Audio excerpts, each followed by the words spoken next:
Lipstick goes viral on TikTok. Within hours, it's sold out, everywhere. In the beauty industry, demand doesn't grow slowly. It explodes, disappears, and explodes again. For decades, beauty supply chains were built for long product cycles, seasonal launches, predictable demand. That world is gone. This is the story of how L'Oréal rebuilt its supply chain to survive and win in the age of viral beauty trends.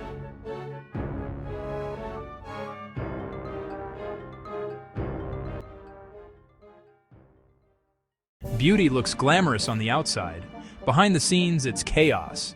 Thousands of SKUs, short shelf lives, regulatory complexity, constant innovation, and now, social media-driven demand, micro-trends lasting weeks, not years, explosive regional spikes. A single influencer can outperform a global ad campaign. L'Oréal faced a brutal reality. If we can't move at internet speed, we become irrelevant. Traditional beauty planning relied on forecasts. L'Oréal moved beyond forecasting.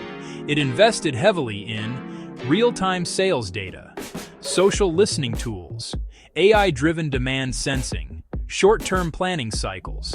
Instead of asking, what will sell next year? L'Oréal now asks, what's gaining traction this week? This allows faster replenishment, smarter launches, less inventory risk. Data became the new trend spotter. Historically, beauty factories were optimized for large batches, long production runs, cost efficiency. L'Oréal flipped the model. Modern L'Oréal factories are designed for small batches, fast changeovers, high flexibility, multiple formulations. Some plants can switch products in hours, not days. This allows L'Oréal to test new products quickly, scale winners fast, kill losers early. Manufacturing became agile, not just efficient. L'Oréal doesn't run one brand. It runs hundreds: luxury, mass market, dermacosmetics, professional salons, each with different speeds, different margins, different consumers.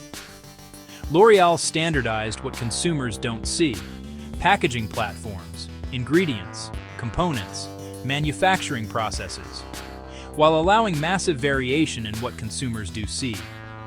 This is how L'Oréal scales creativity without collapsing under complexity.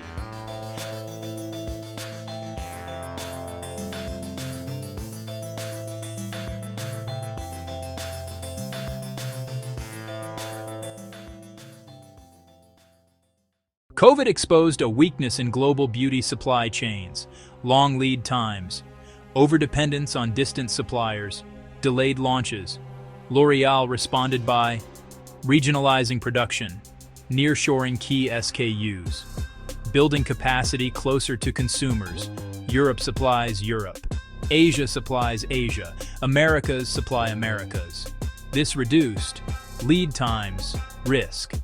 Carbon footprint resilience became a competitive advantage, not just insurance.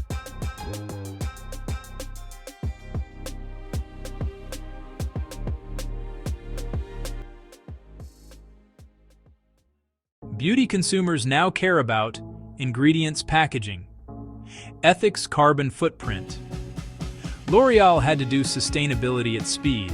It invested in refillable packaging, recycled materials, water-efficient processes, supplier sustainability programs. The challenge wasn't intent, it was execution. Doing sustainability at L'Oréal's scale required supply chain redesign, not marketers can copy.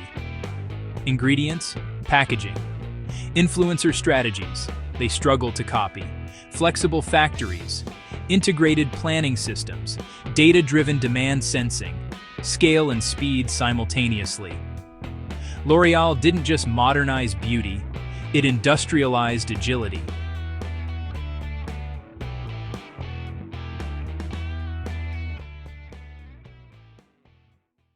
In the age of viral beauty, speed isn't optional. L'Oréal understood this before most of its competitors and rebuilt its supply chain accordingly. By turning factories into flexible engines, data into demand signals, and sustainability into design constraints, L'Oréal created a system built for modern beauty. That's why L'Oréal isn't just a cosmetics company. It's one of the most advanced supply chain legends of the consumer world.